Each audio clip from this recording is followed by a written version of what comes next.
केंद्रीय कैबिनेट ने लाखों कर्मचारियों और पेंशनर्स को बड़ी राहत देते हुए महंगाई भत्ता और महंगाई राहत में बढ़ोतरी को मंजूरी दे दी है। इस फैसले के बाद अब डीए में 2% बढ़ोतरी से आपकी सैलरी में कितना फर्क पड़ेगा? इस बढ़ोतरी के साथ अब आपकी सैलरी कितनी हो जाएगी? इसके लागू होने के साथ ही सवाल ये भी है, आपके मन में आ रहा होगा कि एरियर कितने महीने का मिलेगा और कब मिलेगा? तो आइए इन तमाम सवालों के जवाब इस वीडियो में जानते हैं। नमस्कार, आप देख रहे हैं अमरउजाला.com और मैं हूं आपके साथ आदर्श झा। दरअसल 3 महीने के इंतजार के बाद आखिरकार केंद्र सरकार ने करोड़ों कर्मचारियों और पेंशनर्स को बड़ी राहत दी है। शनिवार यानी कि 18 अप्रैल को केंद्रीय कैबिनेट ने महंगाई भत्ता यानी कि डीए और महंगाई राहत यानी कि डीआर में 2% की बढ़ोतरी को मंजूरी दे दी है। इस फैसले के बाद अब डीए 58% से बढ़कर 60% हो गया है। खास बात यह है कि यह बढ़ोतरी 1 जनवरी 2026 से लागू मानी जाएगी, यानी कर्मचारियों और पेंशनर्स को 3 महीने का एरियर भी मिलेगा।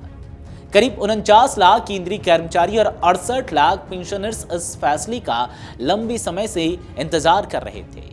वित्त वर्ष 2025-26 के इस अंतिम डीए हाइक में देरी को लेकर कई कर्मचारी संगठन नाराज भी थे। कई जगहों पर प्रदर्शन हुए, यहां तक कि लंच आवर में विरोध भी दर्ज कराया गया। लेकिन अब सरकार के फैसले के बाद राहत और खुशी का माहौल देखने को मिल रहा है। महंगाई भत्ता सीधे तौर पर महंगाई से जुड़ा होता है और इसका निर्धारण AICPI-IW यानी कि औद्योगिक श्रमिकों के उपभोक्ता मूल्य सूचकांक के आधार पर किया जाता है। आमतौर पर सरकार साल में 2 बार यानी कि जनवरी और जुलाई में डीए में संशोधन करती है। इस बार के आंकड़ों के आधार पर 2% बढ़ोतरी लगभग तय मानी जा रही थी। हालांकि कुछ कर्मचारियों को 3% की उम्मीद भी थी।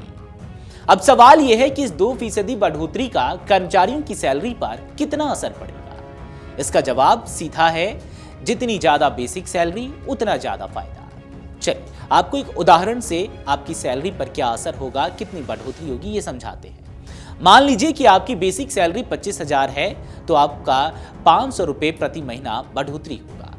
आपकी सैलरी यदि बेसिक सैलरी 36,500 है तो उसमें 730 रुपए की बढ़ोतरी होगी। अगर 50,000 रुपए बेसिक सैलरी है तो 1,000 रुपए प्रति महीना इजाफा होगा। अगर 75,000 रुपए बेसिक सैलरी है तो 1,500 रुपए प्रति महीना बढ़ोतरी हो सकती है। अगर 1 लाख रुपए बेसिक सैलरी है तो 2,000 रुपए प्रति महीना बढ़ सकता है। 1.5 लाख रुपए बेसिक सैलरी है तो 3,000 रुपए प्रति महीने का इजाफा होगा। इस तरह सालाना आधार पर देखा जाए तो कर्मचारियों को 6,000 से लेकर 36,000 रुपए तक का फायदा हो सकता है। पेंशनर्स के लिए भी यही फॉर्मूला लागू होगा, क्योंकि डीआर भी उनकी बेसिक पेंशन पर ही तय होता है। चलिए अब आपको एरियर का फायदा बता देते हैं। जनवरी, फरवरी और मार्च का बकाया आपको मिलेगा। अप्रैल की सैलरी के साथ एक मुश्त भुगतान संभव है। जी हाँ, अप्रैल के साथ पिछले 3 महीने का जो एरियर है वो भी आपके खाते में आ सकता है। कर्मचारियों की जेब में एक साथ बड़ी रकम आएगी।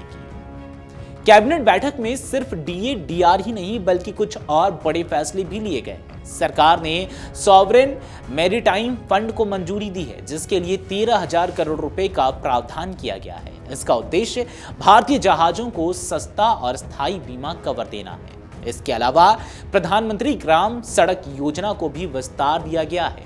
इसके साथ 3,000 करोड़ रुपए का अतिरिक्त बजट मंजूर किया गया है और योजना को दरअसल 2028 तक बढ़ा दिया गया है। तो कुल मिलाकर यह कैबिनेट बैठक कर्मचारियों, पेंशनर्स और इंफ्रास्ट्रक्चर सेक्टर तीनों के लिए राहत और विकास का पैकेज साबित हुआ है। जहां एक तरफ करोड़ों लोगों की आय में सीधा इजाफा होगा, वहीं दूसरी ओर सरकार के ये फैसले आर्थिक गतिविधियों को भी गति देंगे। इस पूरे मामले पर आपकी क्या राय है, कमेंट सेक्शन में जरूर बताते जाएं।